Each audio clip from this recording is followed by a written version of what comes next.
at that British record, 1:54.8. Well, if they do that, they will qualify for the Olympic Games, but there's a very, very quick time. The slowest qualifier, Henry Gray, the junior, swam really well to make this final. The 17-year-old, again, Chelsea and Westminster swimmer, coached by Lisa Bates. He's in 8 in 1. It's Andrew Bertoli of Stirling University. Then Thomas Sansom of Loughborough in 7, with Rhys Edwards of Swansea in lane number 2. But these centre lanes, tactics on 200 fly, I always find really interesting. Do you go for it from the start and have that massive pain at the end, or do you try and back-end it and really reel them in when the other guys are really hurting? I think it's so individual, and I think for these guys it kind of will depend on if they're more suited to the 100 or the 200. So you have like your Chad Leclos who go out crazy fast and try and just cling on down the last 50. But yeah, it'll be interesting to see how these guys do it. You can see Josh Gammon just walking out now. And in lane 4, our fastest qualifier from this morning is Thomas Bealey, the only qualifier under 2 minutes. Well, Josh Gammon was had a quick chat with John earlier on, and we saw he was pretty happy with the heat, but they really do have to step it up into this final now. Lifetime best of 1:57 flat for Thomas Bealey, the fastest seed from University of Aberdeen performance. He's got a very wily old coach. Old, I shouldn't say that, should I? A wily coach, Patrick Miley. Wily Miley. Coach, of course, to Hannah Miley, Commonwealth champion, 400 medley, Olympian, very, very nearly won so many Olympic medals on that 400 medley. She kept on going back and back, fourth so many times, amazing. I know, yeah, she's an amazing swimmer. And Patrick's been around for so long, and he's such an old school, hardcore coach. So I imagine coaching for that 200 fly is perfect for him. I know he's listening up there. Well, actually, I think he's down here, actually, isn't he? I think he's here. So I do know that he's been listening, and I think Hannah's coming down tomorrow, leaving her new little baby with mum. The big final, the Paris final, the men's 200 fly. Fastest seed, Thomas Bealey of Aberdeen in 4, Gammon of Bath in 5. Take your marks.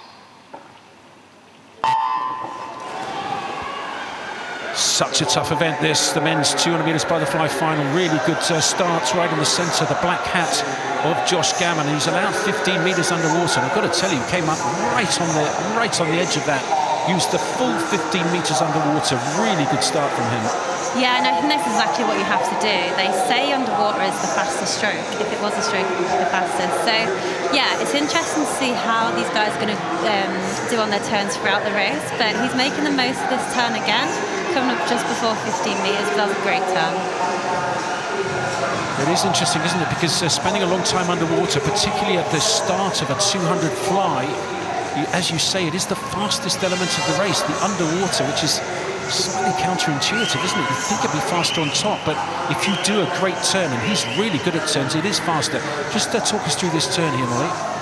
Yeah, so obviously on the breaststroke and the flyer bench, you have the touch turns as opposed to the tumble turns on backstroke and freestyle. But I think what you're looking for on a fast touch turn is ideally from hands to feet being under 1 second. That's what we used to practice a lot in training, is kind of getting that reaction time and twisting as quickly as you can and being as tight and streamlined. Well, it was a great turn, and he's looking good at the moment. Has he gone out too quickly? Is Thomas Bealey going to come back at him on the final 50? I'm sure he will do. It's just whether he's got enough of a lead with 50 metres to go. Gammon leads from Bealey in 2nd, Braddock in 3rd, Bertoli 4th, Woodward 5th. But another great turn from the black hat of Josh Gammon of Bath in the centre. Yeah, that was great. He split a 30.5 there. So if he can hold something similar, he's on for a massive PB here.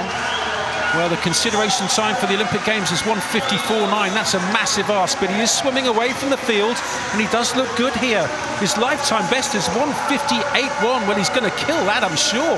Look at this, 1:56.9. Goodness me, 1.2 seconds inside of his lifetime best. Just outside of the Olympic nomination time. But that a really great swim from Josh Gammon. And the whole approach to it, the start was great, all of his walls were super, the pacing was good, but when he hit that final turn, Molly, he really started swimming away. Yeah, a great technical swim there as well. Like you said, he hit every turn and every underwater amazingly. So I think, like you said, massive PB. Obviously, maybe he was going for that Olympic qualifying time, but that was always going to be a massive ask. So, yeah, I think he'll be happy for that, and he's hopefully got the 100 later this week. And here's the start. Let's see the red lane markers denoting, oh, look at that, the 15-metre mark must be up before that. Yeah, that was close. He's definitely maximising those underwaters. But that obviously works for him. He's still doing that on the last turn. So, yeah, a great technical swimmer. And I imagine training at the University of Bath, they have amazing facilities down there. So using a lot of the camera work to really try and refine that technique. Look at that, he did swim away from the rest of the field. Head down, great discipline inside that last 5 metres as well. So confirmation of the result of the men's 200 metres butterfly. Josh Gammon wins it from University of Bath. Great swim from him. 1:56.9, super lifetime best. And he is talking to John Mason. Well, I tell you what a fantastic race. The two fly, always a tough one.